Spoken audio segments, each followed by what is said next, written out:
Okay, so one of the big questions that everyone always asks, which iPad should I get? And since we've got the refresh for both the Air as well as the base level iPad, I thought I'd create like a buyer's guide for 2025. Which iPad you should get? This is one video.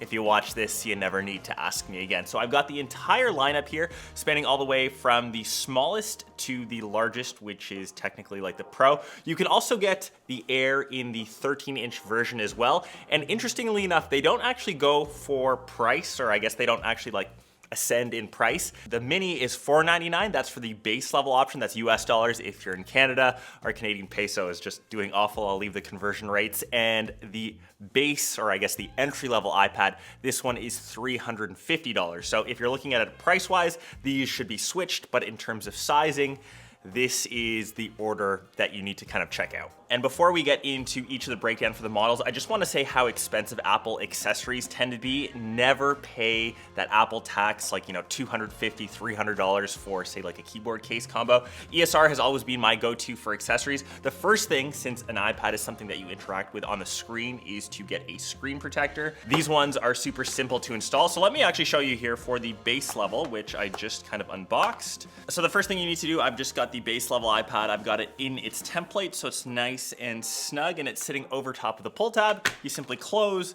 press here as the template implies. And inside we should have, there should just be this one more piece of plastic. A very clean and honestly bubble-free screen protector, as I would never be that good to line that up. So these templates are honestly really, really good. And these are actually 2 times stronger than most other screen protectors. The second thing you'll need is a case. Once again, Apple charges like 60, 70 bucks for just a simple silicone case. They charge $250 or $270 for their keyboard case combos. Once again, ESR has got you hooked up with something cheap. This is like 22 bucks. So since this has a great little kickstand, it can be used at different angles. So if you are using an Apple Pencil, which this does have a little slot up top, you can use it for, say, drawing, for actual like media consumption. It goes all the way to almost flat, which I think this way is the best for actual drawing. And you can use this in portrait as well. So whatever orientation you're watching your iPad, if you are someone that likes to do the doom scroll on like social media and you just want to keep your iPad propped up, it's like quite easy to use. And once again, if you're using the Apple Pencil in this portrait orientation, super simple to get to. I will leave all of ESR's accessory links down below, but let's get back to the iPad mini. So if you are a fan of this form factor, so iPad minis always had a pretty big cult following. This size has always been my personal favorite. I feel like iPads are great if you can use them with one hand. At 8.3 inches, I think this is the perfect size for actually using the Apple Pencil with one hand. You can still palm the actual iPad and, say, jot down notes. If you're in class, it's small enough to fit into, say, like a jacket pocket, into a larger pair of jeans, and obviously into a backpack. If you are looking to, say, palm the next size up iPad, you have to either grip it on the side. You can't do the full-on palm. Maybe if you had like Shaq size hands, that would be a thing. But I think for most people, this form factor makes it great for traveling. If you are in the market for a smaller iPad, you are kind of pigeonholed into the mini. So this comes with the A17 Pro chip. This can run Apple Intelligence. This is just that one step up from, say, having like an iPhone like 15 Pro Max in terms of like size. I think this is the perfect next kind of stage. It's just so small. It's cute. There are definitely a lot of drawbacks still. The fact that this is $500, it still has a 60 hertz display. I'd love to see like an iPad mini Pro with some of the Pro features, like obviously Pro Motion, faster refresh rate, better cameras, but that would just be my like guilty tech pleasure. As a heads up, this does support Apple Pencil Pro, so if you are an artist and like to use this, once again, smaller form factor, I think this is the perfect iPad. Once again, just so cute, so small. It's got the 12 megapixel camera, both the front and the back, has center stage for all your FaceTime calls. That is my pick of all of them, but getting to the base model. So this is, I guess, like the entry-level base. This just got upgraded to the A16 chip, but across the entire lineup, this is the only iPad that doesn't support Apple Intelligence, which, to be honest, you're not missing out on much. I still think for most people, when they describe what they use their iPad for, the top thing is to watch media, you're watching shows, you're browsing the net, maybe you're on social media, you're playing the occasional mobile-based game app. If you're a Candy Crusher, you do not need some of the more expensive and more powerful models. You can get by using just the entry-level iPad. To be honest, like, you really need to look at what you use your iPad for. If it's at all media-based, trust me, you can get by with the base level iPad. Once again, it has the same kind of drawbacks as the Mini does. It still only has a 60 hertz panel. The display isn't the brightest. The bezels aren't as thin.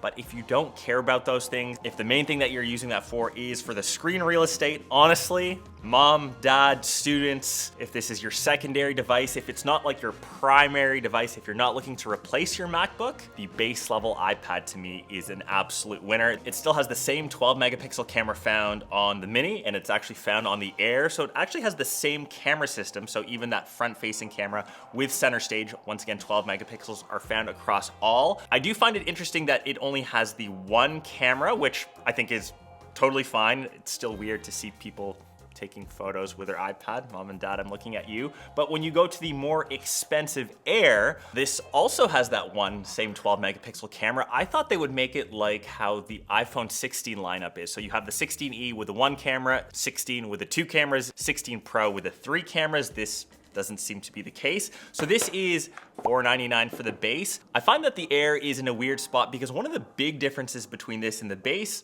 obviously is what's inside. This obviously has a way better processor, so just updated with the new M3, which we saw previously on, MacBooks before. This now can run Apple Intelligence, but I think most people that are still getting the iPad Air will do very similar things to the base level. And I do find this in a bit of, like I said, a weird spot. You honestly, unless you're holding them up together, there is a bit of a weight difference. The Air holds its name, it's lighter, it's thinner, but you probably won't be able to tell after you leave the store. It's still got the same 11-inch display, but I will say if you want a larger iPad and you don't want to pay for, say, the Pro model, this is the first time that you can get an iPad in a 13-inch form factor size. So if you like that largeness, if you like to really use all of that screen real estate, I would say if you're looking for a large iPad, the Air is the best place to start because that's where it kind of starts at for getting a 13-inch model. I will say if you're looking to get an iPad as your only device, once again, you should start at the Air level and not look towards the base or the Mini.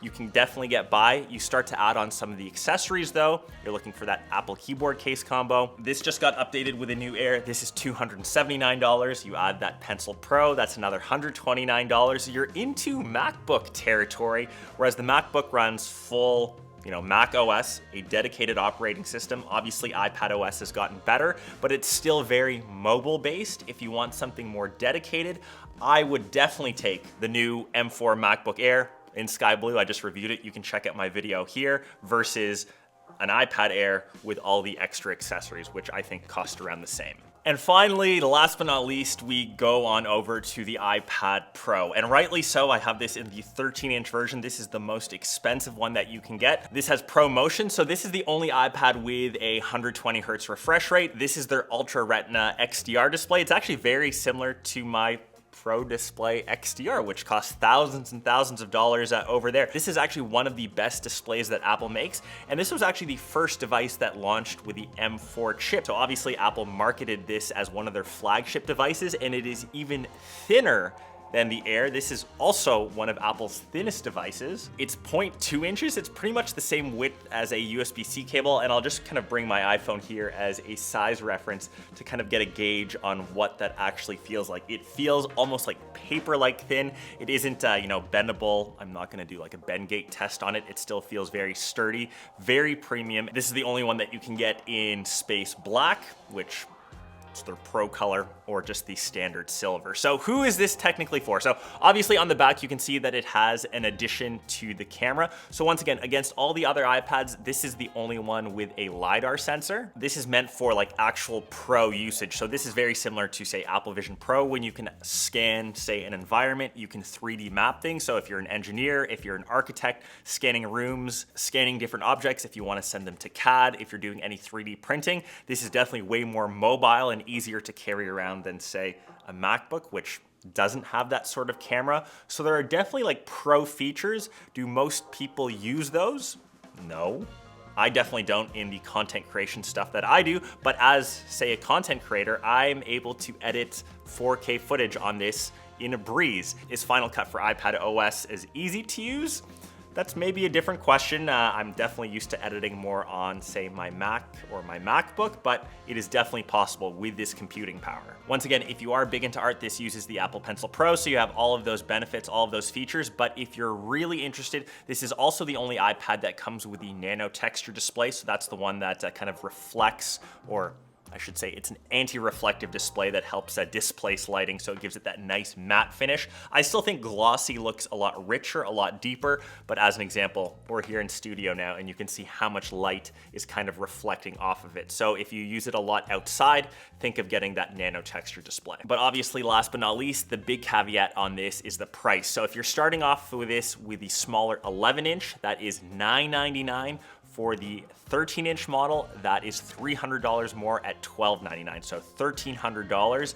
That is kind of like MacBook Pro-ish territory. Once again, if you're getting all those extra accessories, if you're looking to increase the base storage, you can easily spec an iPad Pro over $2,000, which to me is definitely a lot of money. So I'll kind of let you be the judge.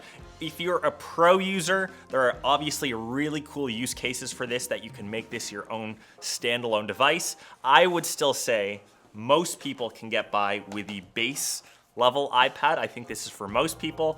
And if you're a fan favorite, a cult favorite like me, the iPad mini has still always kind of held a special place in my heart.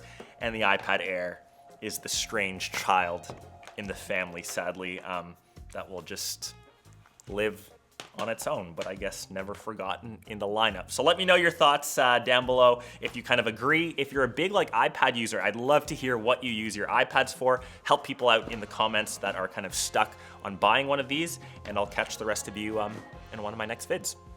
Peace.